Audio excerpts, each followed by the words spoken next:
নগদ টাকা চুরি সমেত মারপিটের অভিযোগ উঠল এক নাবালকের বিরুদ্ধে। ঘটনার বিবরণে জানা যায়, বৃহস্পতিবার বামুটিয়া পুলিশ ফাঁড়ির অন্তর্গত দক্ষিণ রাঙ্গুটিয়া এলাকায় প্রকাশ্য দেবালোকে পরিতোষ বিশ্বাস নামে এক ব্যক্তির বাড়ি থেকে 14,000 টাকা নগদ চুরি করে নিয়ে যায় পরিতোষ বিশ্বাসের বাড়ির লোকজনেদের অভিযোগ। তিনি সংবাদ মাধ্যমের মুখোমুখি হয়ে বিস্তারিত জানাতে গিয়ে বলেন, বাড়ির লোকের অনুপস্থিতিতে তাদের বাড়ির প্রতিবেশী এক যুবক তাদের ঘর থেকে 14,000 টাকা নগদ চুরি করে নিয়ে যায়। এই অভিযোগ করার পরে তাদের উপর চওড়াও হয়। জানা যায়, পরবর্তী সময় সেই নাবালক চোরকে আটক করে police.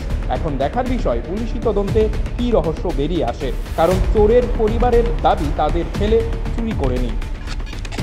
Bureau report, the social Bangla. আজকে আমি দোকানে আছিলাম, তারপরে আমার ছেলে বাড়িতে আসছিল। তো আমি গোডের যে চাবিটা আছে না, বাড়ির মধ্যে রেখে গেছি আর কি, বালিশের নিচে রেখে গেছি। তারপরে হঠাৎ করে আমার ছেলে কইতেছে, মা আমি সেলুনে যাবো, চুলটা কাটুন। আমি কইছি তাড়াতাড়ি আইতে। তারপরে চাবিটা যে ঘরের ভিতরে, তো আমার না এত একটা খেয়াল না, দোকানে কাস্টমার কাজ করতেছিলাম আর কি। তারপরে মনে করো আমার ছেলে 15 মিনিট পরে আইসে কইতেছে, মা আকাশটা ঘরের মধ্যে ঢুকে এসে তোমার গোডেসের থেকে টাকা লয়ে গেছে গা, দেখো টাকা নিচে ফিরে রয়েছে। তারপর তো দেখি হ্যাঁ বাড়িতে গেছে গা। তারপর যেহেতু হ্যাঁ বাড়িতে গেছি, হ্যাঁ বাড়ি গেছি, হ্যাঁ টাকা দিয়ে হ্যাঁ সরাই লেছে, হ্যাঁ জঙ্গল থেকে বাইরেছে, টাকা দিয়ে তো জঙ্গল থেকে বাইরেছে। তারপরে হ্যাঁ বাবুরে গেছি, হ্যাঁ মারে গেছি, হ্যাঁ মা ছিল না বাবুরে গেছি। হ্যাঁ বাবু আইসলে মিথ্যা কথা, তুই দেখছিস নি টাকা জিনিস, তুই দেখছিস নি।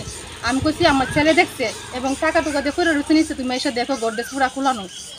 তারপরে আমার দূরচিন্তা ধরছে, আমার ছেলেরা মারছে, আমার শাশুড়ির একটা বাঁশের একটা বড় একটা দিয়ে সেটা বাড়ি মারছে, রক্ত এ পড়ছে। তারপরে অনেক পাড়া প্রতিবেশী মানুষ অনেকেই আইসে দেখছে, যে ঘটনাটি ঘটছে, আমরা উপরে হাত তুলছে, সবাই দেখছে।